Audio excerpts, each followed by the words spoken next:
Hello বন্ধুরা, আসসালামু আলাইকুম। আশা করি আপনারা সবাই ভালো আছেন। আলহামদুলিল্লাহ, আমিও ভালো আছি। তো এই মুহূর্তে আমি একটু পার্কে বসে আছি। ভাবলাম আপনাদের সাথে একটু কথা বলি। আপনাদের একটি বিষয় সম্পর্কে জানাতে চাই। আমাকে অনেকেই প্রশ্ন করে যে জার্মানিতে এসে কুক আউসবিল্ডিং করতে চাইলে জার্মান ভাষা লেভেল B1 দিয়ে করা সম্ভব কিনা। অবশ্যই অফিসিয়ালি B1 দিয়ে করা সম্ভব, এবং আমি ব্যক্তিগতভাবেও আমি B1 পর্যন্ত করে তারপর আউটবিল্ডিং শুরু করেছিলাম। তো আমার ওরকম একটু প্রবলেম হয় নাই, ওরকম কোনো প্রবলেম হয় নাই।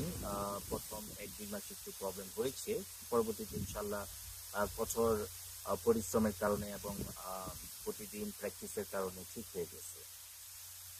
তো বিষয়টি একবারে পরিষ্কার। যদি আপনারা শেখার মতো শিখেন এবং প্রতিনিয়ত প্র্যাকটিস করেন, কোনো সমস্যা হওয়ার কথা না। আমি কিন্তু হাউস বিল্ডিং করেছি জার্মানিতে। এখন আমি ফুল টাইম জব করছি। আমি কিন্তু এখনো প্রতিদিন প্র্যাকটিস করি জার্মান ভাষা কিভাবে আরো বেটার করা যায়, আরো বেটার করা যায়, আরো বেটার করা যায়। এটা সম্পূর্ণ নিজের কাছে। তো আপনারা যদি শিখেন, নিজেকে ফাঁকি না দেন, নিজে শেখার মতো শিখুন, অবশ্যই আপনারা পারবেন।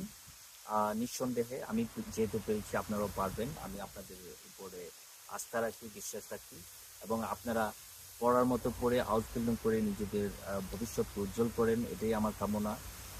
তো আশা করি আপনারা ব্যাপারটা বুঝতে পেরেছেন। তো আমি চাই আপনারা আমার পাশে থাকেন। আমি পরবর্তীতে আরো হাউস বিল্ডিং, জার্মানিতে কুক হাউস বিল্ডিং সম্পর্কে অনেক তথ্য নিয়ে আসবো, যাতে করে আপনারা যারা জার্মানিতে কুক হাউস বিল্ডিং করতে চান তাদের জন্য বিষয়টি সহজ হয়। ইনশাল্লাহ আমার পাশে থাকবেন।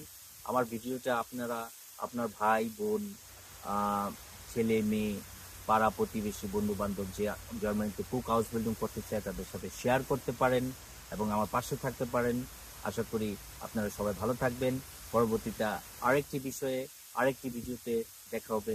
ততক্ষণ পর্যন্ত আমার পাশে থাকেন। আসসালামু আলাইকুম।